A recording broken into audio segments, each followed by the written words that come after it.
The three primary drivers of your Pokemon reselling business are who you know, what you have, and what you do. I'm going to break down all three of these components over the course of the next three uploads that I do here on this channel. Before we dive into today's topic, I do want to just take a second and acknowledge it is Pokemon Day. It's the 30th anniversary.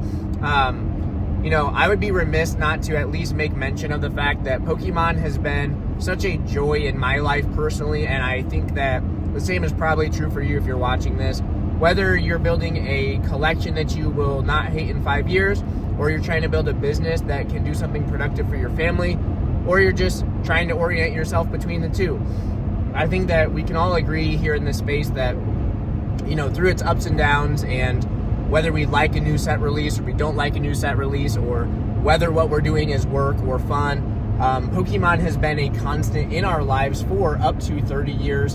And, I know myself personally, just in terms of childhood memories, adulthood experiences, I wouldn't quite be in the same position today if it were not for Pokemon. So, happy 30th anniversary to everyone watching. Today I'm going to lead into the first element of what is driving your business, and that is who you know.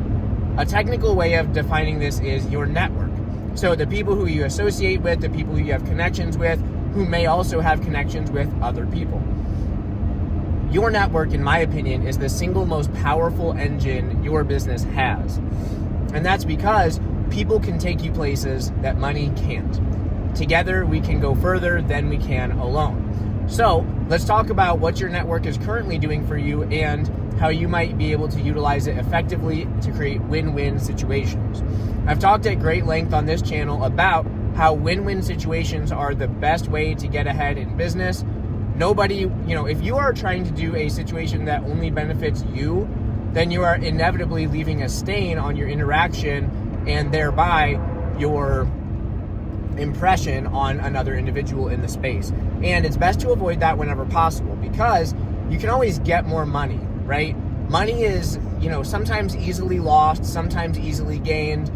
Reputation is even more easily lost, and it's even more difficult to regain after, you've kind of blemished it. So it's important that you are doing everything you can to create win-win situations where both parties of any given transaction are walking away thinking that they got the better end of the deal. With that said, there's some psychological things to keep in mind too before we dive specifically into anything. And it's the most successful people that I know in this space, ranging anywhere from collectors that are really enjoying their time here all the way up to 8-figure business operators.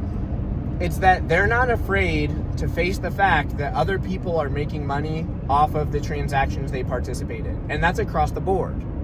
The people who have the greatest output are, in some instances, quote, leaving money on the table. And that's because you don't have to squeeze every penny out of the piggy bank in order to make something happen.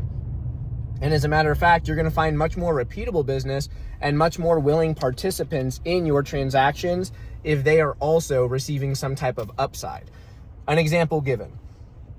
There are some cards, above $1,000 in PSA 10 that I'm able to source for something like 80 to 85% on a pretty regular basis from a few different folks that I have done, comprehensive business with in the past. These people are fully aware that I operate a reselling business. However, when they have cards that fit the metrics, they bring them to me because they know that I have the money, right? And so I've created a situation where they could throw this card up on Facebook Marketplace and, mark it as full market price and get some laugh reacts or some low balls, some tire kickers. Or they could take it to eBay and have to deal with it sitting there for a while, perhaps, doing all the customer service, whereas they can just bring it to me and get cashed out immediately. And I'm not the only person doing something like this.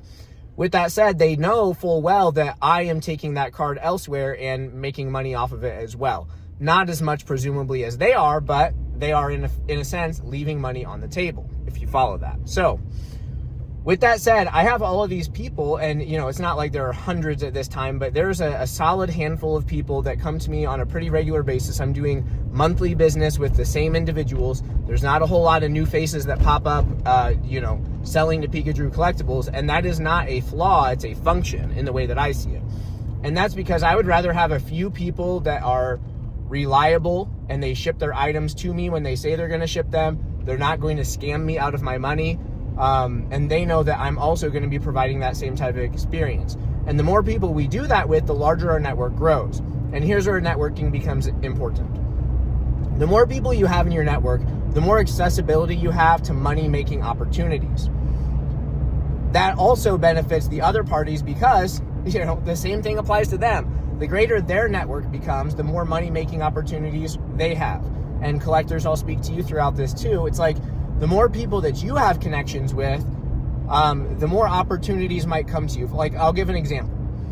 When I was pursuing the Scyther Master Set Registry with the PSA Set Registry, there are some cards that are extremely difficult to come by. And one that comes to mind that I'm forever thankful for is the PSA 10 third place crosshash Scyther that I own. It is a Pop 1 card graded by a friend of mine, Danazard TCG.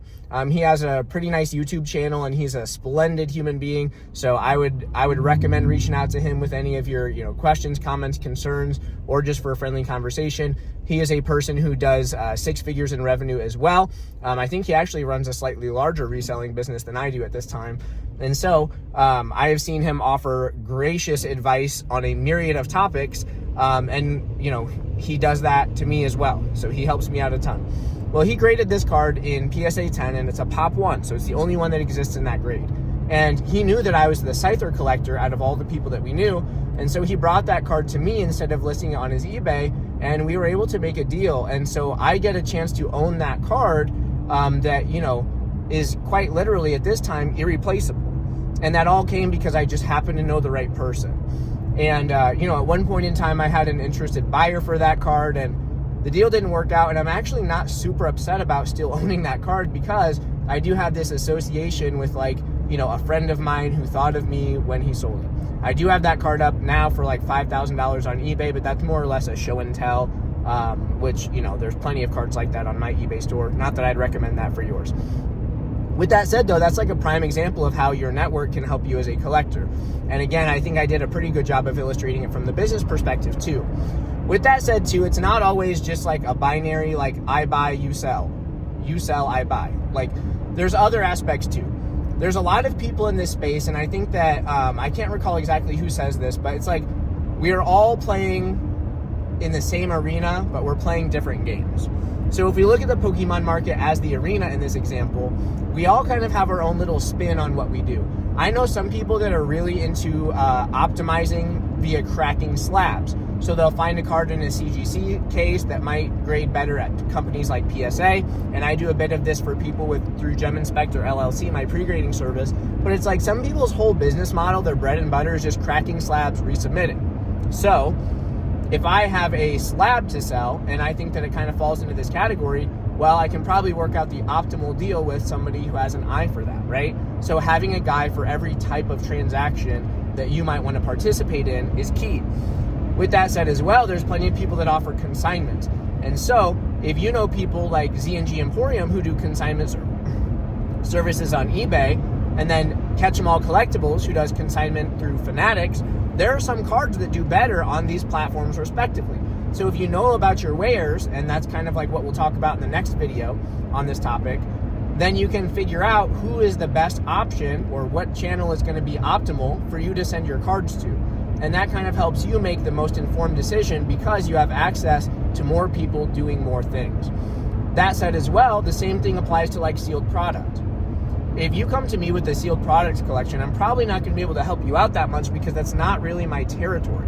It's not a side of the market that I choose to engage with super often. However, if you know Josh, Sealed Shiz Collectibles, that's his bread and butter. He runs a consignment service completely based on that, so he can help you out.